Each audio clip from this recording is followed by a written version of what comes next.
Hello everyone, welcome back to अपना coding camp. So guys, last के lecture में हमने व्हाइल लूप को डिस्कस किया था। आज के लेक्चर में हम डू व्हाइल लूप को सीखेंगे। तो देखिए, इस लेक्चर में हम सबसे पहले जानेंगे कि what is do while loop. Do while loop होता क्या है। इसके बाद डू व्हाइल लूप का हम सिंटैक्स देखेंगे और उसका कोडिंग देखेंगे। और अंत में हम देखेंगे कि डू व्हाइल लूप आखिर कहाँ रिकमेंडेड होती है कि उसको यहाँ प्रायोरिटी दी जाए। यहाँ सबसे पहले डू डू व्हाइल लूप का यूज किया जाए। Recommended to use do while loop, ये कहाँ हम डू व्हाइल लूप का यूज करते हैं।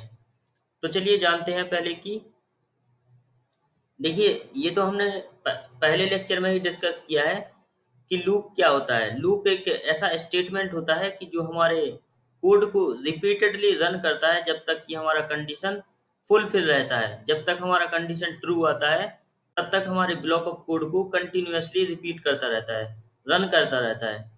अब देखिए, डू व्हाइल लूप क्या होती है।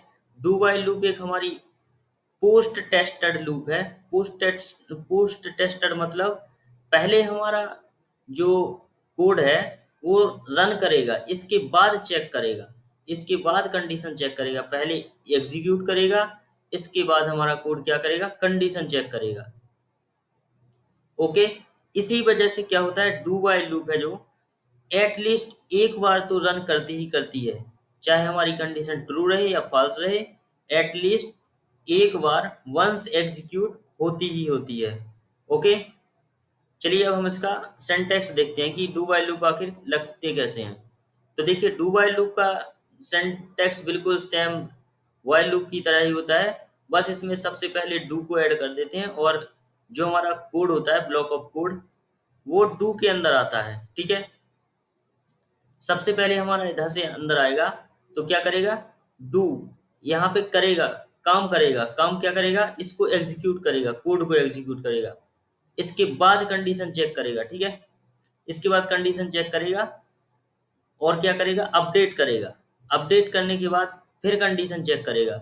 अगर हमारा ट्रू रहेगा तो यहाँ पे कोड को क्या करेगा, एग्जीक्यूट करेगा। ओके, आई होप आपको समझ में आया होगा। एक बार फिर से रिपीट करते हैं।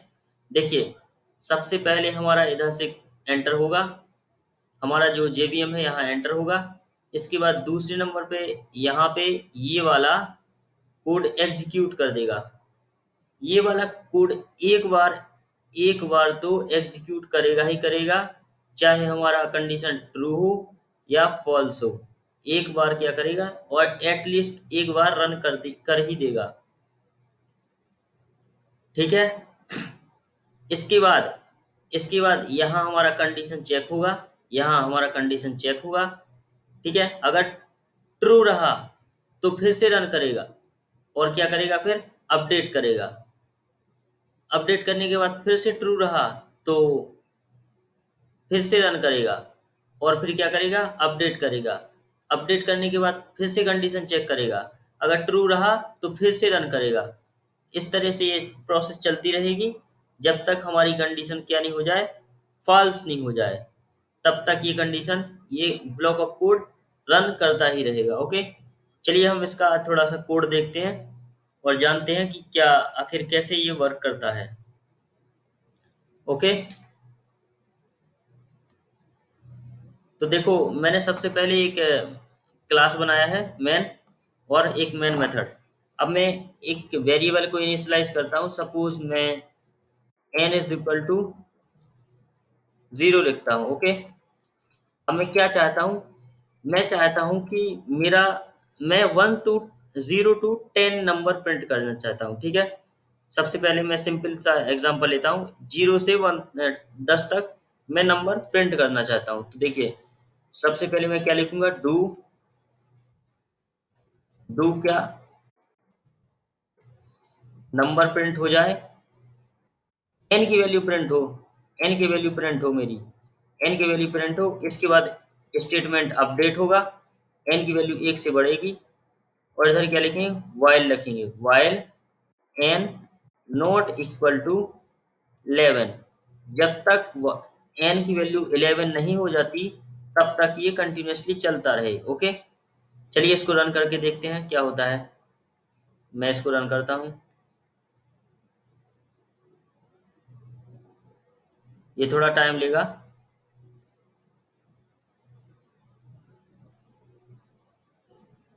आप एक बार देख लीजिए जब तक कि मैंने क्या लिखा है आखिर।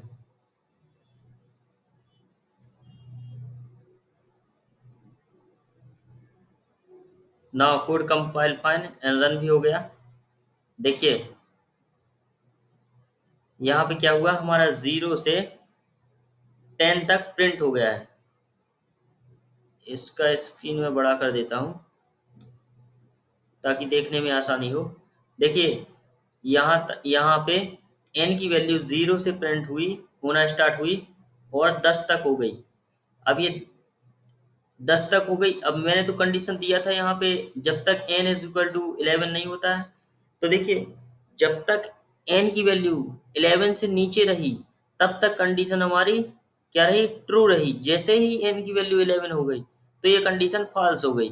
मैंने यहाँ कंडीशन दी है कि n की वैल्यू जब तक 11 नहीं हो जाती है, 11 नहीं हो जाती, तब तक ये रन करे। मतलब जैसे ही 11 हो वो हमारा जो लूप है वो एंड हो जाए। ठीक है, आई होप आपको समझ में आया होगा। चलिए हम एक ऐसी वैल्यू देते हैं एन की कि वो पहली बार में ही फॉल्स हो जाएगी। जब तक हमारी, मान लो हमने एन की वैल्यू यहाँ पे सबसे पहले एन को 5 से इनिशियलाइज किया, 5 से। ठीक है, और मैं यहाँ देता हूँ एन की वैल्यू जब तक नहीं हो जाती 1। ठीक है, एन की वैल्यू 1 नहीं हो जाती है, क्या करें, ये रन करें।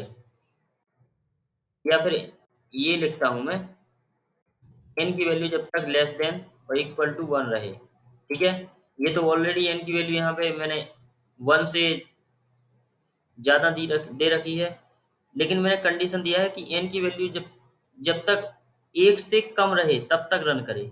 ओके, देखते हैं कि इसका क्या होता है। एक बार तो एटलीस्ट हमारा प्रिंट होना ही चाहिए, क्योंकि एक बार ये बिना देखे ही प्रिंट कर देता है। देखिए एक बार हमारा 5 ये आउटपुट आ गया है, लेकिन दूसरी बार नहीं रन नहीं हुआ। दूसरी बार क्या हुआ होगा, देखो पहली बार तो ये आंख बंद करके एक बार इसने प्रिंट कर ही दिया है, एक बार तो इसने प्रिंट कर ही दिया है। फिर दूसरी बार के लिए पहले ये कंडीशन चेक करेगा। उसने देखा अरे एन की वैल्यू तो 1 से ज़्यादा हो गई, तो तुरंत ये लूप को एंड कर देगा। पहली बार तो उसने प्रिंट कर दिया, दूसरी बार के लिए ये कंडीशन चेक करेगा कि क्या एन की वैल्यू 1 से कम है। नहीं, यहाँ एन की वैल्यू 1 से कम नहीं है, तो तुरंत क्या कर देगा, कोड को एंड कर देगा। ठीक है, आई होप आपको डू वाइल लूप समझ में आई होगी। अगर आपको ये लेक्चर हमारा अच्छा लगा हो तो प्लीज़ लाइक शेयर और सब्सक्राइब करें। चलिए मिलते हैं अगली वीडियो में, धन्यवाद।